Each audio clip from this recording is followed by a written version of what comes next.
Welcome back, everyone, to Open Line. Glad you were with us. Talking all about the proposed property tax increase.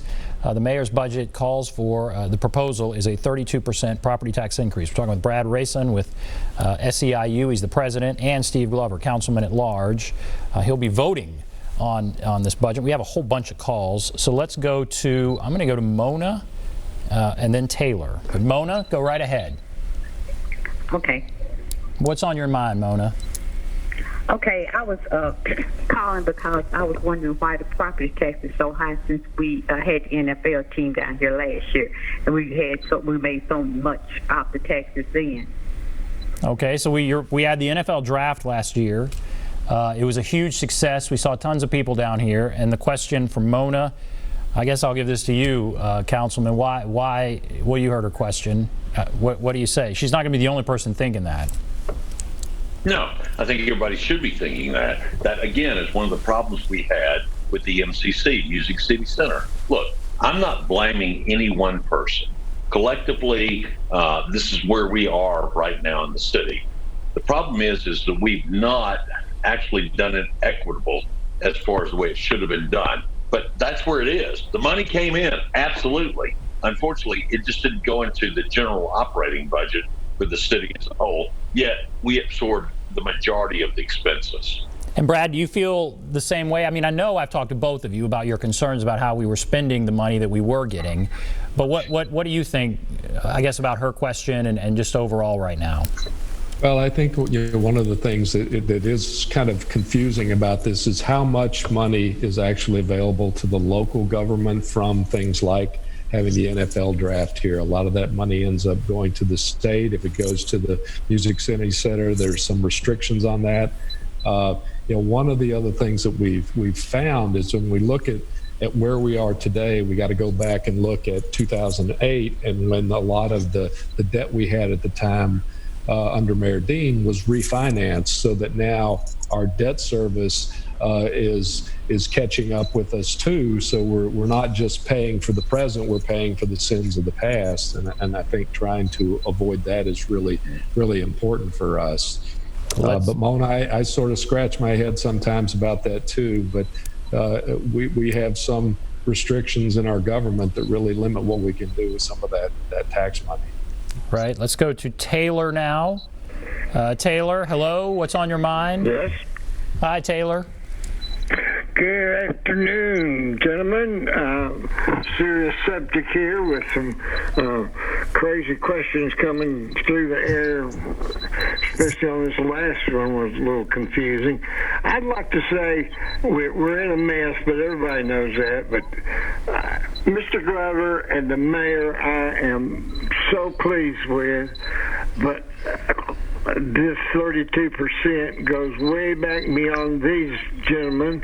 It as always just talks about the tax rate, but nobody talks about that just being one half the equation. The appraisal is just as important, and the union rep there seems to think we should have already had taxes 32% higher than they are now. So his concern is with nothing more than raises for the union people. But the main thing is this city has had such poor leadership over the last 15 or 20 years, and I don't mean just in the mayor's office, although it's very much there, but it's also in the vice mayor and the council's problem. Mr. Glover and others that want to be physically conservative and spend what you've got and not more than, are just such a minority, and about half the council members, anything over $1,000, they have no idea physically about any of it. So we've got incompetence galore following just nothing but strictly overspending Democratic liberal projects that the city actually cannot afford, and it's put us all in the bind. All right, Taylor. Yeah, okay, all right. I'm going to let you respond to that, Brad, since he kind of, I guess, questioned you a little bit there. But what you hear his frustration. What do you have to say there? Sure, and I think, when we look at, and I go back to what Lucy said in her call and her concerns about making sure we invest in our schools and that we have people in government when we need to get a permit, and you have to, those are things that are really important.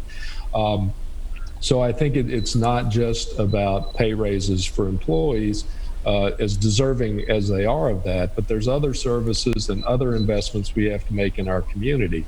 In terms of the impact of a tax increase, I think our affordable housing issues here in town are not just based on the property taxes. When you see property values going up 30, 40, 50%, that's where the growth is, and that's where it gets harder to find affordable housing. It's not because taxes are going up $600 a year on a $250,000 home if a dollar increase goes into effect. There's other things that are more fundamentally at issue when we talk about affordable housing and having a livable community.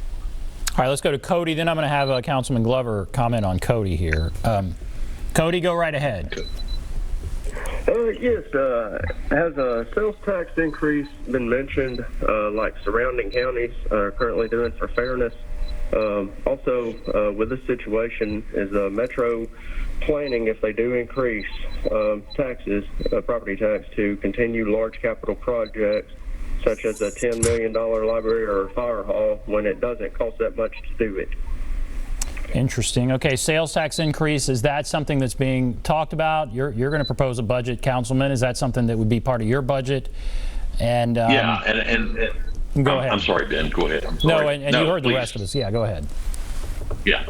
So, look, I think that's a good idea as far as, and here's why I think it's a good idea. The voters get to vote on it. Unfortunately, on a property tax, the voters don't get to vote. The council members are the ones who do that, number one.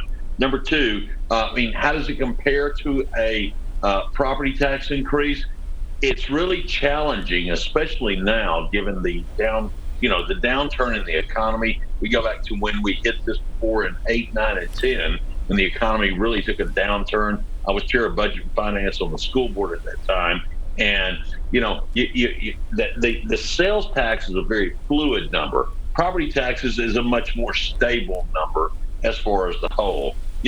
I think, when we look at all of that, one of the things that concerns me, and I'm glad Brad brought this up, is the affordable housing piece.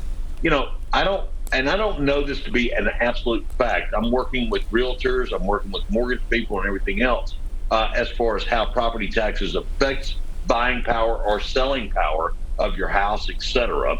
But for roughly every 10% your property taxes go up, we take away $10,000 from your buying power. Well, that's just kind of slaps affordable housing in the face as far as being able to let people go and buy a house or try and sell a house and do what they want to do.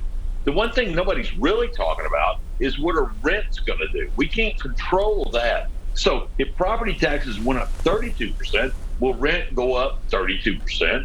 As far as your base rate, would it go up 50%? Because landlords, we all know they're going to raise it however they want to, and you really have nothing to fight with. So the other part of this that concerns me drastically is the affordable housing piece.